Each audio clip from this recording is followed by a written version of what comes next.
राज्यपाल महोदय आल्यानंतर आमच्याकडून आम्ही त्यांना भेटलेलो नव्हतो. त्यांना एक सदिच्छा भेट त्यांना आम्हाला द्यायची होती आणि सदिच्छा भेट देण्यासाठी इथं आलेलो होतो.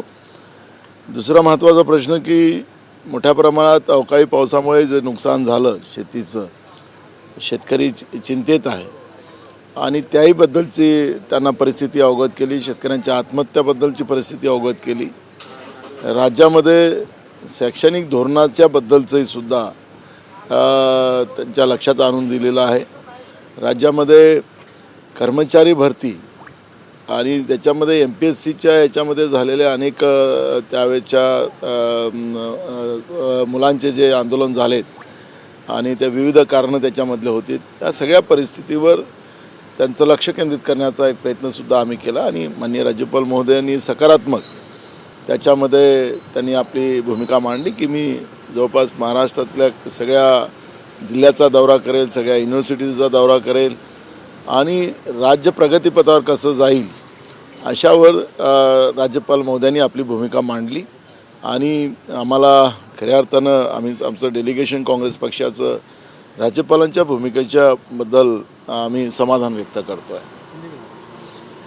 हम राज्यपाल महोदय जी को उनको सदिच्छा देने के लिए हम आए थे, क्योंकि राज्यपाल महोदय जी यहाँ पर आने के बाद हम पहली बार उनसे मिलने के लिए गए थे और महाराष्ट्र में जो बारिश हुई और जिसमें फसल का बड़ा नुकसान हुआ, प्याज की खरीदी नहीं हो रही, कपास की खरीदी नहीं हो रही है और किसान आत्महत्या महाराष्ट्र में कर रहा है, उसके बारे में एक चिंता व्यक्त की है. उन्होंने भी सीरियसली इस बात को ध्यान से सुना. एजुकेशन पॉलिसी के बारे में भी उनसे हमने बात की और MPSC की परीक्षा की जो भी प्रॉब्लम्स हुए थे जिसमें बच्चों ने आंदोलन किया था उसके बारे में भी हमने उनसे चर्चा की और महाराष्ट्र का जो विकास दर जो कम हो रहा है, कल ही जो आर्थिक पानी अहवाल जो आया है उसके आधार पर 12.1% से सीधा एग्रीकल्चर ग्रोथ अपनी जो महाराष्ट्र की 6.8 हुई, इससे महाराष्ट्र की प्रगति, औद्योगिक विकास दर कम हो गया है.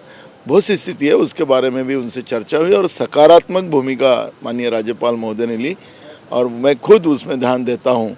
इस तरह की बात राज्यपाल महोदय ने की और उनकी बातों से हम